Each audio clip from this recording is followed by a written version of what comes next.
Siemano, siemandero, witam wszystkich bardzo serdecznie. Kolejny odcinek filmików o gitarach. Jedna z waszych ulubionych serii, czyli Miszmasze, czyli ciekawostki z serwisu gitarowego. Bardzo zapraszam oczywiście was wszystkich do wspierania waszych lokalnych serwisów gitarowych. Szukajcie ludzi z pasją, którzy pomogą wam ogarnąć wasze instrumenty w swojej okolicy. Jeżeli nie znajdziecie, bądź z jakiegokolwiek innego powodu macie ochotę wpaść do gitarowej mgły ze swoją gitarą, oczywiście bardzo serdecznie zapraszam. Wszystkich dookoła Łodzi również bardzo serdecznie zapraszam, a jeżeli jesteście z Łodzi, to już w ogóle was zapraszam do serwisu Gitarowa Mgła w Łodzi właśnie, z którego te materiały dzisiaj sobie obejrzycie. Naprawiamy, dopieszczamy, może jeszcze nie robimy wszystkiego, ale już robimy całkiem sporo. Dzieją się fajne rzeczy, klienci są zadowoleni, gitarki wychodzą przeszczęśliwe, da się na nich grać jeszcze lepiej i jeszcze bardziej, czego wam oczywiście wszystkim życzę. Bardzo dziękuję za każdą subskrypcję, dziękuję, że przekraczacie w tym momencie, dobijacie bliziutko, za 2 miesiące jeszcze, ale bliziutko do 32 000 subów. Bardzo dziękuję za wszystkie lajki pod odcinkiem, za wszystkie komentarze, za wszystko, co robicie dla kanału, za Patronite'a, za wspieranie, za pomaganie, za prezenty na 10-lecie i wszystko, co najlepsze. Ja się staram dla was, wy się staracie dla mnie. Fogowicze to najważniejsza część gitarowej mgły. I ogólnie w ogóle gitara jest najważniejszą ze sztuk, a wy, moi widzowie, dla mnie jesteście również bardzo ważni. Zapraszam jeszcze raz, serwis Gitarowa Mgła, jedziemy z Miszmaszem. Materiały nie są edukacyjne, materiały nie są do końca zawsze na poważnie. Nie wszystkim musi się spodobać mój humor, mam nadzieję, że będzie spoko. Tak się zastanawiam, właściwie, ale jak to? I co to jest? Nie wiem, może to nie jest to, co myślimy. Może to jest coś zupełnie innego. Może to nie jest drut. Wystający z przetwornika. To nie jest drucik wystający z przetwornika. Znaczy oczywiście w ogóle najśmieszniejsze jest co innego. To gra. A może to jest jakiś taki sposób, że oni sobie tutaj tą śrubką przytrzymują i potem nawijają i to jest po prostu początek. Że możesz, może jest tak, że możesz odkręcić jeszcze tu i nawinąć sobie dodatkową cewkę. A może jest tak, że jak to odkręci się tą śrubkę, to może to po prostu wyjdzie. To jest jakiś drucik, który się komuś przez zupełny przypadek tutaj się może ten... Może to nie jest drucik ten, o którym myślimy. Urwał się. Tu jeszcze kawałek wystaje. Może się komuś zahaczył drucik jakiś inny, od czegoś innego. Może stoi, tak. Przesadzamy. No, na szczęście działa ten pick-up, jak ten drucik się wyjął. Nie wiemy, co to był za drucik, ale też nie wiemy na przykład, dlaczego rosną włosy spod lakieru. Takie białe. To może to... A, ja wiem! Wiesz dlaczego? Bo to jest gitara na gwiazdkę i po prostu święty Mikołaj, jak ją przez komin wrzucał, to wiesz, żeby się nie ubrudziła, to przykrył brodą i mu się zaczepiła ta broda i to jest to. Pastwienia się nad Jacksonem ciąg dalszy, bo tutaj świętemu Mikołajowi nie udało się uchronić brodą, no bo jak z przodu chronił, to z tyłu już mu się nie udało. No i tutaj się ta sadza trochę dostała jednak z tego komina chyba. Słuchajcie, no zamykając temat farby przewodzące, to mówcie co chcecie. Ale ja nawet tego piszczałką ani niczym innym sprawdzać nie mam zamiaru. Zamykając temat Mikołaja, mógł po prostu wrzucić tą gitarę do tego kominka i byłby spokój. Ale kominek był elektryczny. Był się poraził prądem, a gitara też jest elektryczna. To plus z minusem tworzy minus. Czy jakoś tam. Ale to jest bardzo ładne. Na przykład jakby z tego robili to by wtedy im wyszło z tego grzebienia. To by im wyszło to i byłoby bardzo dobrze. Grzebień im się bardzo podoba. Takie grzebyczki tutaj są superowe, słuchajcie. No to taki... Żeby nie było, że wiecie, że tylko te chińskie chwalę, nie? No to są takie, co je chwalę, a są takie, co można się pośmiać, no. Seria JS to nie jest dobra seria i nigdy nie była, chyba że... Ty już pęka, to też przepraszam. Tak, też się zastanawiałem. Chyba że była to krótka seria JS-ów produkowanych w Japonii. To tak było troszeczkę inaczej, ale to Senewrati. To Senewrati. I o ile wysokie chińskie Pro Series od Jacksona w ostatnim czasie zrobiły konkretną rozpierduchę, o tyle JS nigdy nie będzie dobrą gitarą. Tak samo jak Squier Bullet też nie będzie dobrą gitarą, ale to ta sama fabryka. Gitarka jest skończona. Gitara generalnie jest ustawiona i zrobiona. Nacięte oczywiście było siodełko. W miarę udało się ustawić tą niską akcję strun, ale no to nie są fajne gitary tak naprawdę. To nie są instrumenty, które ja bym komuś z ręką na sercu polecił. To nie są gitary, które są warte tejże ceny, więc nie można powiedzieć, że chińskie, bo jest na kanale chiński Jackson, który jest rewelacyjny i po prostu szczęka opada, jak się na nim gra. Więc tu nie chodzi o to, czy on jest chiński, czy indyjski, czy indonezyjski i tak dalej, i tak dalej. Po prostu ta tania seria tych JS-ów no jest, umówmy się, wysoce średnia. Myślę, że tutaj Gutek, który trochę więcej w tej gitarze grzebał, mógłby jeszcze bardziej się wypowiedzieć, ale nie wiem, czy te słowa byłyby takie, które można puścić w filmie, więc raczej myślę, że można w tych pieniądzach, ile ta gitara kosztuje, znaleźć instrumenty ciekawsze i lepsze i oczywiście na kanale te ciekawsze i lepsze instrumenty są i z jakichś powodów też takiego Jacksona właśnie na kanale no nie było. Nie będę ukrywał, że miałem kiedyś 2 propozycje od sklepów muzycznych, żeby zrobić recenzję i odesłałem taką gitarę, no bo stwierdziłem, że nie mogę zrobić płatnej recenzji, w której ma być uwypuklone to, co jest w gitarze dobrego, jeżeli nic dobrego w takiej gitarze nie widzę, więc tylko chciałem tak podkreślić swoją szczerość wypowiedzi. Słuchajcie, ciężko jest coś ściemnić, więc nikt tutaj was nie ściemnia i ciężko jest, wiecie, no pokazując takie szczegóły, jak ja pokazuję w gitarach, ciężko jest zrobić tak, żebyście mi uwierzyli, że gitara jest spoko, jeżeli nie jest. Nikt tutaj nie podrabia próbek, nikt tutaj nie robi nie wiadomo jakich cudów, wiecie, kompresorami i super wtyczkami. Wszystko jest true schoolowe. I dlatego, jeżeli mówię, że coś jest dobre, to coś jest fajne, a w odcinkach serwisowych mogę sobie pozwolić na to, że one nie są w żaden sposób, wiecie, opłacone, więc tutaj mogę pokazać wam gitarę, która jest niefajna i myślę, że jest to mądrze wypośrodkowane. Są lepsze instrumenty niż ten Jackson.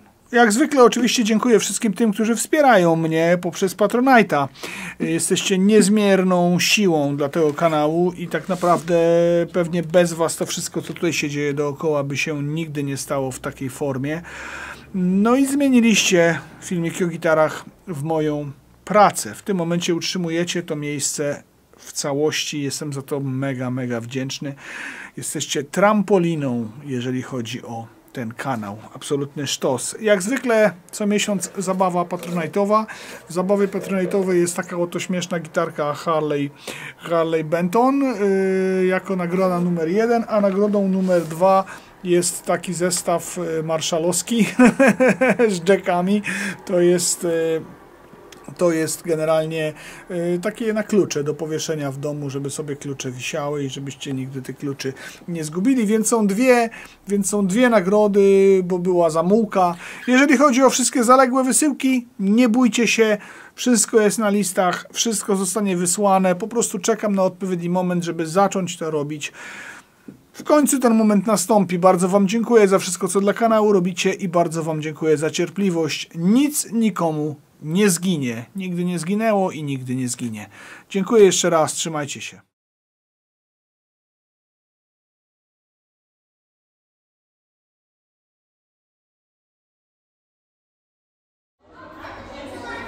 A jako taka totalna ciekawostka, znalezisko, po pierwsze to pierwsze ślady Dawida Lyncha w Łodzi, w Zakładowym Domu Kultury Poltex Marchlewskiego, obecnie manufaktura, ale tak naprawdę to bardziej mi chodzi tutaj o to. I zobaczcie co znalazłem. I co jest śmieszne, główka nie stoi na paczce, ale jest cały zestaw, ale nie wiem jaka to jest gitara. Pewnie jakiś Japończyk. Natomiast no, nie jestem w stanie stwierdzić jaka to jest gitarka. Więc taka oto ciekawostka. Jak to zwykle bywa w takich przypadkach, i takich przypadków tutaj widzicie najwięcej, jest to chyba największa nagminność, że tak powiem, przypadków i myślę, że nie tylko my jako serwis gitarowy z tymi robotami się mikrobi, z tymi robotami się spotykamy. Natomiast no, największą z naszych rzeczywiście prac jest tak zwana myjka. Ta myjka, szanowni państwo, objawia się tym, że dbamy za was o wasze podstrunnice. No i tutaj mamy takiego przepięknego Zacka Wilda. Zakk Wild już jest w połowie, że tak powiem, roboty, ale jeszcze zdążyłem uchwycić to, co dzieje się tutaj i za chwileczkę zobaczycie, co dzieje się oczywiście naprawiliśmy elektronikę. Elektronika była też tutaj dosyć konkretnie rozpruta. To jest wersja, w której są i EMG 81, 85. Z tego co wiem, były również wersje na HZ-ach tych gitar. Dosyć rzadki w tym momencie już instrument tak naprawdę, poszukiwany i jak na Epifona bardzo, bardzo drogi. Więc tym bardziej martwi nas to, że jest właśnie no, taki, że trzeba o niego dbać. Więc miejmy nadzieję, że jak już będzie zrobiona, to potem ktoś już będzie o nią dbał. Bardzo pozdrawiamy oczywiście właściciela i życzymy mu samych sukcesów zarówno w grze na gitarze, jak i w pielęgnacji instrumentu. No, chyba troszkę lepiej, zawsze to ja zawsze lubię ten moment, jak jest tak troszkę lepiej.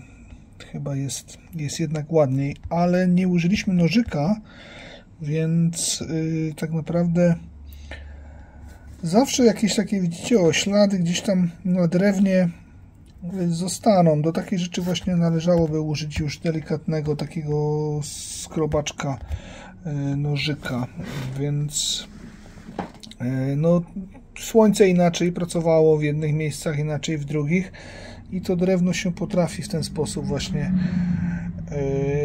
odbarwić. Mankamentem tej gitary nie jest, znaczy mankamentem tej gitary na pewno jest jedna rzecz i to ostatnio mamy jakoś tak nagminnie, ja to nawet w Gibsonie też którymś swoim miałem.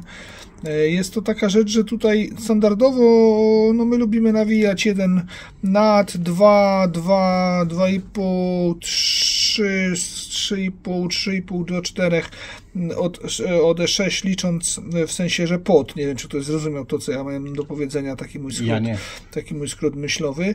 Jeżeli nie zrozumieliście, to napiszcie w komentarzach. No w każdym razie chodzi o to, że tutaj nie ma miejsca na to, żeby tak nawinąć struny, jak my lubimy te struny nawijać. I no mało jest zwojów pod wystającym. Pod tym tutaj wystającym jest mało zwojów, co mnie generalnie denerwuje, no ale nic się z tym nie da zrobić, bo klucze są po prostu bardzo, bardzo krótkie i no i taki tutaj tylko i wyłącznie sposób może zadziałać. Gitarka jeszcze nie jest skończona, ale już jest lepiej niż było. No i generalnie jest tak, że gitarka jest gotowa, zrobiona i całościowo w tym momencie elegancka. Bardzo ładna, niska akcja, 1,25 na 1,5. Czasami być może nawet niektórzy mogą powiedzieć, że to 1,5 jest tutaj za dużo, znaczy za nisko na E6, ale my wychodzimy z takiego założenia, że staramy się tak zawsze gitarę ustawić, ażeby po prostu była ona jak najniżej, żeby była grywalna, a podnieść każdy sobie może, tym bardziej, że na Mosquito-Matic nie jest to takie trudne. Obiecuję Wam, jak się uda oczywiście, że kolejny Zakk Wild, bo to jest drugi, jaki do nas trafił, że kolejny Zakk Wild epifonowski, no postaram się nagrać o nim próbki. w tym momencie na razie o tym próbek się nagrać nie udało.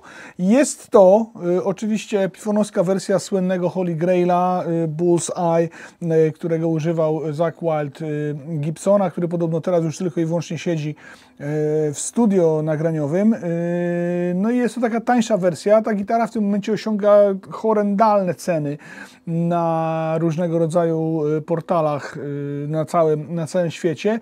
Nie było jej tak naprawdę jakoś specjalnie dużo, patrząc na całą historię epifonowską, jaka gdzieś tam była, więc no jest to na swój sposób rarytas i wszyscy ci, których tak do końca nie stać na po prostu kupno Gibsona takiego, bo oczywiście Gibsony też takie były, szukają takiego Epifona. No nie ma szans, żeby gdzieś tam, wiecie, powtórzyli tą produkcję, no bo Zakk teraz produkuje swoje instrumenty z logo Wylde, które są brzydkie, po prostu okrutnie są przeokrutne te jego instrumenty. Mega mi się te instrumenty nie podobają. Z ciekawostek tutaj oczywiście mamy klonowy gryf, fajnie widać łączenia, bo tutaj mamy tak, no takie jest łączenie tutaj tej stopki, więc to nie jest jeden kawałek drewna i tutaj też pod tym malowaniem też widać leciutko łączenie też gdzieś na główce. No ale jest to klonowy gryf, czyli nie do końca tak jak wiecie, no w Les Paulach zawsze było, chociaż customy oczywiście z klonowym gryfem się odnajdują też gdzieś tam, nie? W różnych latach to też różnie było. Tutaj jest binding tak jak w customie, tutaj jest binding tak jak w customie. To jest wersja na IMG 81-85, są też wersje na IMG HZ z tego co pamiętam. Gitara gra rewelacyjnie metalowym w ogóle soundem, jest super ultra ciężka, więc podejrzewam, że tutaj nie ma na przykład też zrobionych żadnych komór. Jest to bardzo, bardzo ciężki instrument. Nie pamiętam, z którego roku był ten, o którym już kiedyś opowiadałem na kanale. Ten jest z roku 2012, klucze Grovera i ten jest chiński. Z tyłu też na główce mamy takiego oto tutaj Zakka. Jak pamiętacie, też w tej starszej był podpis Zakka Wylda. No nie da się też ukryć, że jest to instrument, który na pewno na scenie, jeżeli z taką gitarą występujecie, no to po pierwsze oddajecie hołd Zackowi Wyldowi jako waszemu ulubionemu gitarzyście, ale też po prostu no widać was, tak? Czyli to jest taka gitara, która na pewno przykuje oko. I jeszcze jest ten drugi, taki pomarańczowo-czarny Bass Soul chyba on się nazywa, to jego malowanie, no to już jest takie troszeczkę gorsze. Te kółeczka mi się podobają generalnie bardziej. Jest jeszcze wersja taka, że zamiast tego żółtego jest camo, bo no, tak sobie też to Zakk wymyślił, więc są takie trzy wersje. Ogólnie nie powiem, że to jest jakiś lepszy Epifon od innych Epifonów. On jest inny od innych Epifonów, to jest na pewno. Jest dużo cięższy. Ma też taki poważny, kołkowaty gryf, więc to jest taki no, gryf nie dla każdego, nie wszyscy ten gryf muszą lubić. Jest on taki naprawdę tutaj, czuć go w ręku. Fajnie, że mogłem sobie o tych gitarach wam poopowiadać. Fajnie, że w tych dwóch miszmaszach te gitary się przewinęły. Jeszcze ostatnie spojrzenie i generalnie ja ją pakuję i leci, gdzie ma lecieć. Ale bardzo, bardzo dobrze, że ona u nas była. Pozdrawiam bardzo serdecznie. Jeżeli robicie zakupy w sklepie Thomann, będzie mi bardzo miło, jeżeli skorzystacie z mojego reflinka. Po polsku nazywa się to chyba polecajka. Dzięki temu niemiaszki wypłacą mi troszeczkę pieniędzy, a ja będę mógł rozwijać kanał i będziecie mogli oglądać więcej fajnych treści gitarowych. Link jest w opisie odcinka. Korzystajcie z niego zawsze, jak wchodzicie do tego sklepu. I wiecie, korzystajcie z tego, co oni tam wam dają. 30 dni na zwrot, 2 razy więcej niż normalnie. 3 lata gwarancji, o róg więcej niż normalnie. Nie robią żadnych problemów z tym, jeżeli chcecie coś zwrócić. Nie marudzą. No i mają konkretny asortyment w konkretnych cenach. Warto.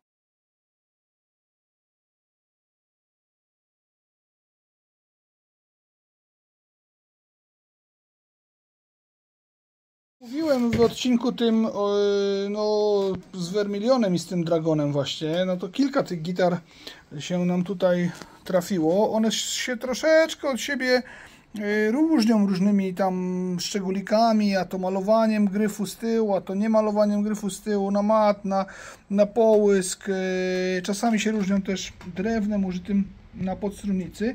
Wszystkie są new old stockami, wszystkie są około 20-letnie z małym haczkiem.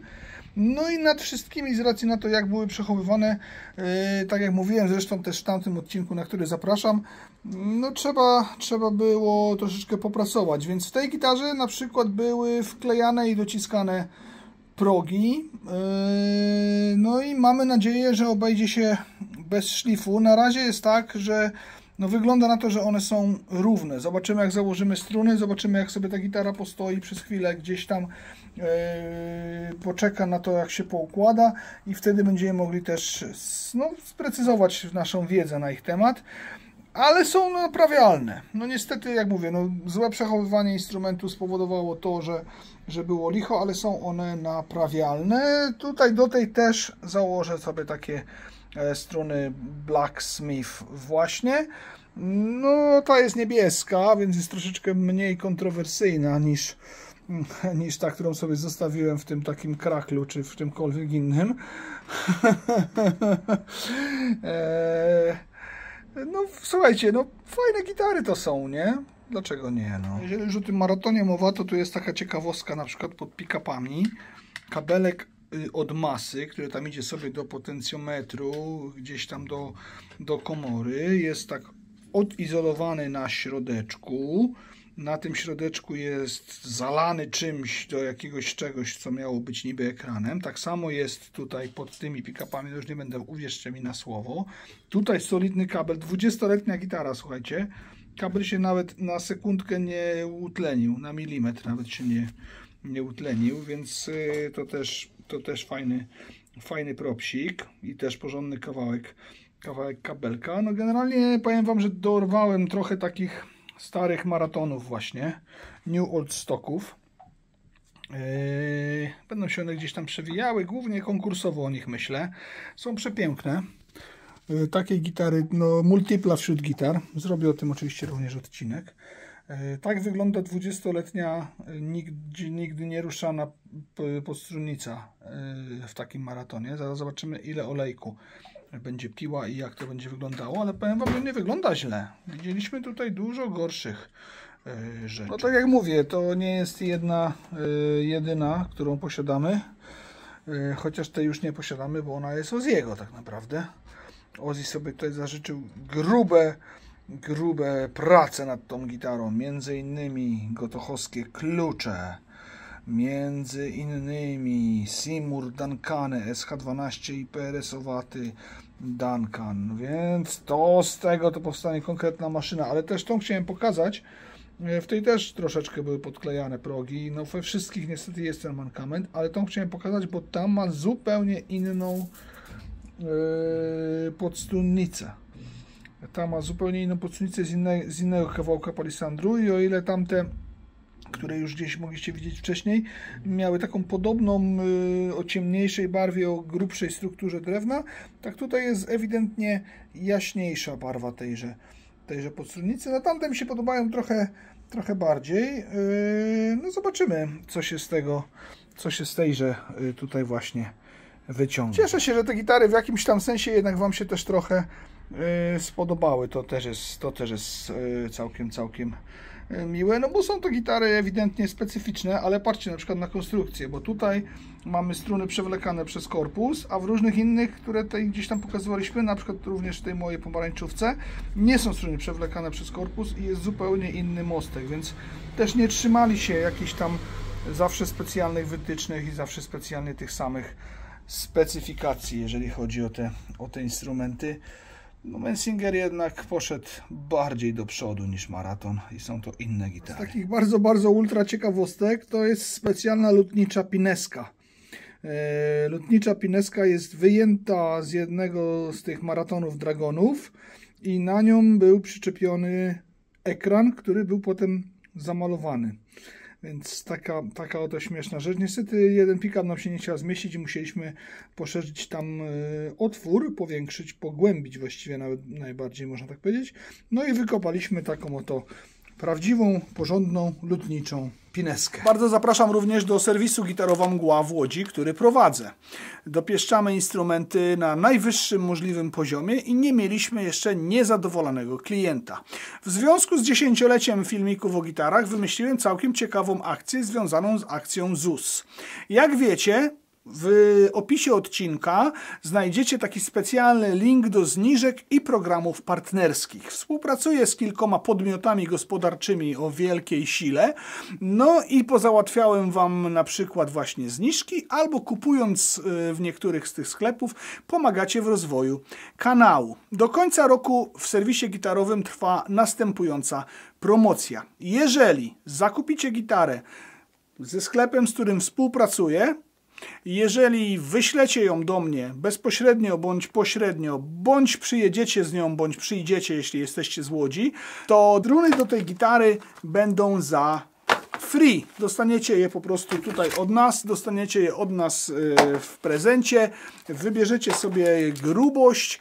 No może nie zawsze będą wszystkie te, które Wam teraz pokazuję w ramach akcji ZUS dostępne, bo to różnie się zmienia, natomiast na pewno jakieś fajne struny będzie można sobie wybrać i na pewno jakieś fajne struny będzie można przetestować, jak mówię, w ramach akcji ZUS właśnie. Więc taka promocja, wbijajcie ze swoimi gitarami do serwisu Gitarowa Mgła, a już zajmiemy się Waszą gitarą tak, jak się zająć powinniśmy. Dużo tych strun jest.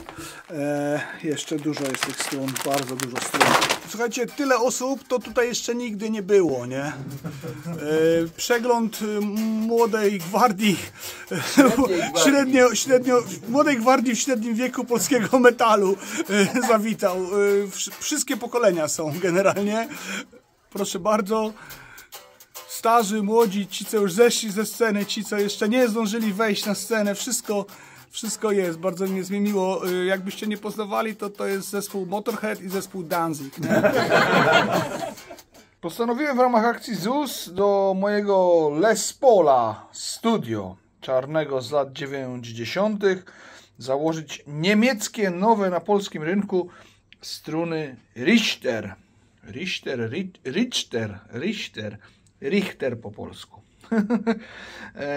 Niemiecki mostek z niemieckimi strunami, to może będzie dobrze współpracował. Generalnie struny dostałem do przetestowania ze sklepu dogitary.pl, który bardzo serdecznie polecam i generalnie to macie tam zniżkę i mają dużo różnych fajnych rzeczy, a jeszcze dodatkowo tam też trwa akcja ZUS bardzo specjalna, bardzo lojalna i tam też możecie wyrwać struny jeszcze z większą zniżką niż ta zniżka, która jest na wszystko. Sprawdzajcie zniżki w opisie, opisy odcinka. Badajcie, o co chodzi, a ja zakładam struny Richter. Słuchaj, to jest taka mina. Taka mina, która kiedyś tam, no powiedzmy, że kiedyś ją dostałem, tak to powiem, bo była złamana i ktoś mi ją po prostu dał w prezencie. I tak sobie wisiała. No i w tym momencie to klejenie jest tutaj już przepięknie zrobione. Co prawda, no nie bawiliśmy się w lakierowanie, ale pod paluchem nic tutaj nie czuć. Tutaj może gdzieś tam troszeczkę pouzupełniane. To jest czym uzupełniłeś? Cyanoakrylem. Cyanoakrylem z jakąś wymieszałeś z tym, z palisanderem? Tak, czy? tak. I generalnie, no mówię, no troszeczkę tutaj czuć, ale nie ma żadnego uskoku, tylko jest taki delikatne, tak jakby się trochę rozłaził fabrycznie scarf joint. więc bez problemu. Pokaż tą taką minkę. No i taka oto mina. Zobaczymy, co ona jest warta i jak się ma na przykład do samiczka, który sobie tam wisi.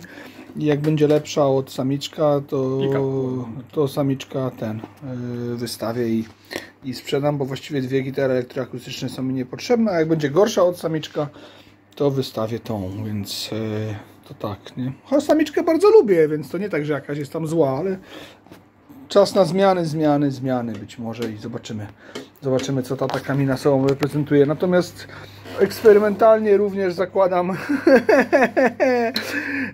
fosfor brązy chociaż nie wiem, jak teraz na nie patrzę, no ale dobra, no. Zobaczymy, co są warte Harley Bentochny.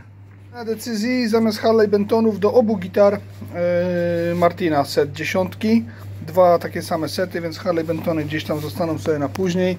Więc zarówno do Takaminki, jak i do Samiczka i zobaczymy po prostu, jak te gitary się od siebie różnią. Znaczy ja zobaczę, nie będę robił testu, to od razu wam mówię, że w ogóle nie będę robił tego testu, no bo ja nie jestem akustyczny absolutnie, więc to nie ma żadnego sensu. Gucia mógłbym poprosić. Gucio jest akustyczny całkiem nieźle, tak naprawdę. Gucio nie jest tani. Ale Gucio... nie będę mówił, co on tam coś tam mówił, ale nie wiem, o co tam, nie słyszałem, co mówił. Więc zobaczymy. No, tylko że z tej wyjmujemy te piny, ale ja uważam, że te piny to nic nie dają. Już zresztą kiedyś zrobiłem taki film o tym, jak wkładałem te piny i ja nie usłyszałem żadnej różnicy.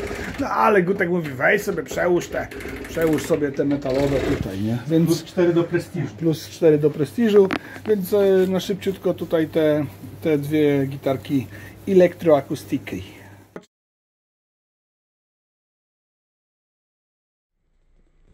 Poszło!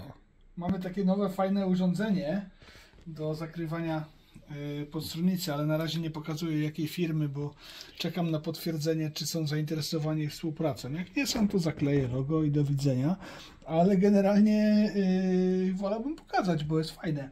Natomiast można przykryć całą podstrunicę naraz i generalnie robić. Chcielibyśmy to wykorzystywać też do szlifów, zobaczymy jak wyjdzie. Teoretycznie jest do polery, jakby się dało do szlifów, to rewelacja, nie?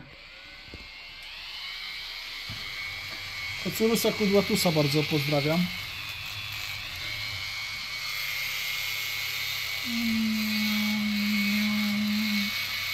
Tak to się robi? Jakoś tak. Najwyżej poprawię to potem.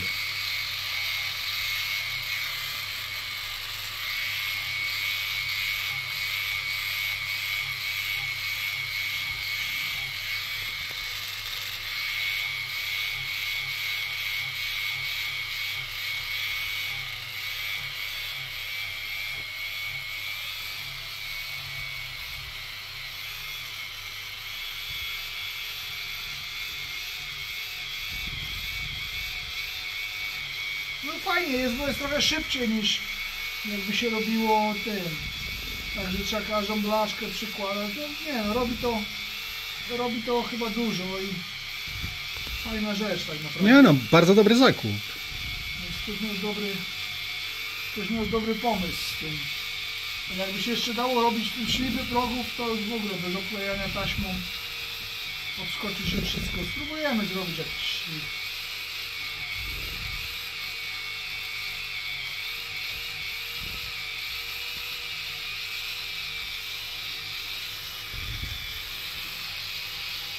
Dobra, starczy, bo już plecy bolą. Nie, odzwyczaiłeś się od roboty. Dziękuję bardzo za uwagę, dziękuję wszystkim, którzy obejrzeli do końca, dziękuję wszystkim, którzy już wybierają się z gitarą do serwisu Gitarowa Mgła. Pamiętajcie o tych wszystkich reflinkach, pamiętajcie o tych wszystkich zniżkach. Zapraszam do zakupów z moimi zniżkami i reflinkami. Wszystkim, którzy do tej pory zakupili coś w Thomanie, mega dziękuję. Włączyłem to w ramach eksperymentu. Uważam, że eksperyment się udał. Będę go kontynuował. Jestem mega zadowolony z tej współpracy. Nikt mi nic nie narzuca. Właściwie to zrobiłem do tej pory kilka unboxingów. Za chwileczkę będą dwa akustyki, które sam kupiłem. Jedna gitara, którą dostałem. Bardzo fajna współpraca. Jedna z ciekawszych, a przy okazji rzeczywiście dzięki Wam, dzięki temu, że robicie te zakupy, no nie ukrywam, że przyszło trochę pieniędzy, których się nie spodziewałem i z których jestem zadowolony, więc tym bardziej Wam dziękuję. Kupując w Thomanie również pomagacie kanałowi w rozwoju, tak samo jak patronując. Bardzo dziękuję za wszystko, co dla kanału robicie. Kręćcie końcówki samochodowe. Końcówka samochodowa, lista patronów. Dziękuję bardzo. Trzymajcie się. Hell yeah! Nie trzeba jechać. Gdzie ja to tam jeździłem? Nie pamiętam, że jak się ta dzielnica nazywała, gdzie była największa ilość w Londynie na 1 metrze kwadratowym E30. No jak wiecie, dawno się już E30 nie trafiła. E30 jest jednym z moich ukochanych, ulubionych i najwspanialszych samochodów. Mokry sen. tak naprawdę, chociaż no, zdaję sobie sprawę z tego, że kupno takiego auta to jest po prostu przejebane, że tak się brzydko wyrażę, bo no to jest robota i to nie jest tak, że to jest samochód, który można tak sobie po prostu traktować na daily, ale nie da się ukryć, że zawsze mnie ten samochód, jak wiecie, jarał i zawsze mi się podobał i no robił na mnie zawsze kolosalne wrażenie, więc ustrzeliłem, kurczę, na spacerku cukrzycowym ustrzeliłem. Ja to takiego Espasa wolał, nie? Jednak do takiego daily jeżdżenia. Natomiast raz w życiu jechałem taką E30, no i jest to samochód absolutnie, totalnie rewelacyjny.